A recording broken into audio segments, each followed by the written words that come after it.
নমস্কার, আপনারা দেখছেন পানি ট্যাঙ্কি টাইমস। শিলিগুড়ি মাঝেগাড়ায় নাবালিকা এক স্কুল ছাত্রীকে ধর্ষণ ও খুনের ঘটনায় দোষী মোহাম্মদ আব্বাসের ফাঁসির সাজার নির্দেশ দিল আদালত। প্রসঙ্গত 2023 সালে 21 আগস্ট মাটিগাড়ায় নাবালিকা ছাত্রীকে পরিত্যক্ত জায়গায় নিয়ে গিয়ে ধর্ষণ ও বাধা দিলে তাকে পাথর দিয়ে থেতলে খুন করা হয়। ঘটনার তদন্তে নেমে 4 ঘন্টার মধ্যে মোহাম্মদ আব্বাসকে গ্রেপ্তার করে মাঝেগাড়া থানার police.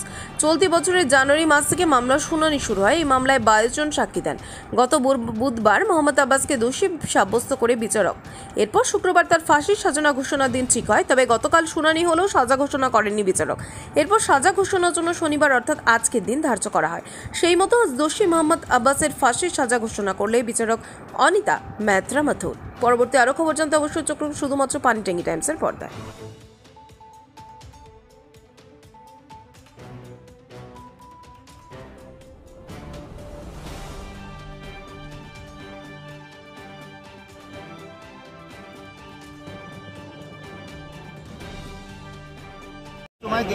Not all are efficient investigator, কিন্তু ইনভেস্টিগেশনের প্রতিটা ইনভেস্টিগেশনে অনারেবল সুপ্রিম কোর্ট বলছে কিছু না কিছু গলদ থাকবেই, থাকা বাধ্য, থাকতে হবে, কারণ না থাকলে বলতে হবে যে এই মামলাটা টিউটার।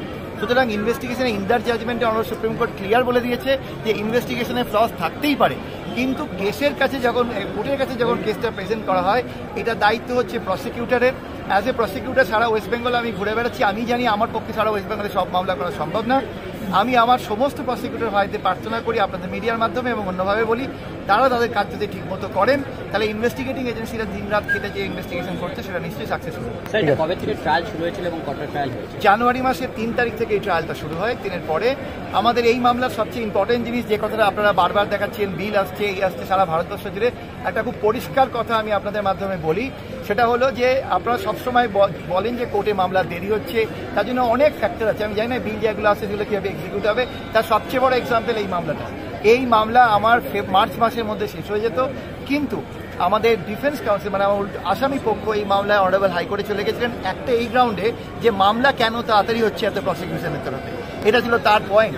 যদিও অনারেবল হাইকোর্ট তার পিটিশনে গুরুত্ব দেয়নি, কিন্তু মাঝখান থেকে 2-3টে মাস আমাদের নষ্ট হলো। তাহলে এই মামলা হয়তো আমি 3 থেকে 4 মাসের মধ্যে শেষ করতাম, 8 থেকে 8.5 মাস লাগতো। আরেকটা লাস্ট প্রশ্ন, এই যে আপনি ফ্যাক্টরগুলোর কথা বললেন, এই ফ্যাক্টরগুলো যদি ঠিকঠাক কাজ করে আর কি বিভিন্ন এই পক্ষগুলো, তাহলে কি আপনার মনে হয় এই নতুন করে আইন আনার আর মানে খুব একটা প্রয়োজন থাকে না, বর্তমান আইনেই কাজ করা সম্ভব? আইনে তো প্রচুর সিভিয়ার পানিশমেন্ট আছে। প্রসিডিউরাল লতে কোর্ট কাছারিতে জিনিসটা একটু ডিলেটালাভ হয়, কারণ অনেক তার ফ্যাক্টর আছে, একটা কাউকে দোষ দেওয়া যাবে না, অনেক ইস্যু আছে। তো আমরা যদি সবাই মিলে চেষ্টা করি, বিশেষ করে যে মামলাগুলো হিনিয়াস, যেগুলো সোসাইটিকে নাড়া দেয়, যেমন এই মামলাটা, কারণ এর আগের দিন যখন সেন্টেন্স পয়েন্টে হিয়ারিং হয় আমি যখন বলেছিলাম যে এই ঘটনাটা উত্তরবঙ্গ না সারা ভারতবর্ষকে নাড়া দিয়েছে, like that of the RG Kar. তো সেই জন্য এইখানেও একসময় উত্তরবঙ্গ উত্তাল হয়েছিল, উত্তরবঙ্গ বন্ধ ছিল, পুলিশের ক্রেডিবিলিটির ওপরে কোশ্চেন উঠেছিল, এরকম অনেক কিছু উঠেছিল।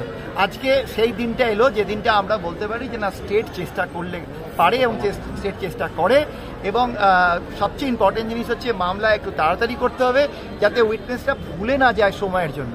এই জন্য মামলা তাড়াতাড়ি করা এবং মামলা ডিলিজিয়াসলি করা, এবং একটা পক্ষ মামলাতে ইম্পর্টেন্ট ফ্যাক্টর নয়। ইনভেস্টিগেশন অবশ্যই ঠিক আছে, র অ্যান্ড অর্ডার কালেক্ট করা, এছাড়া র মেটেরিয়াল কালেক্ট করা, এছাড়া যারা প্রসিকিউটর মামলা করছে তাদেরও একটা বিরাট রোল আছে। কটা ট্রায়াল হয়েছিল?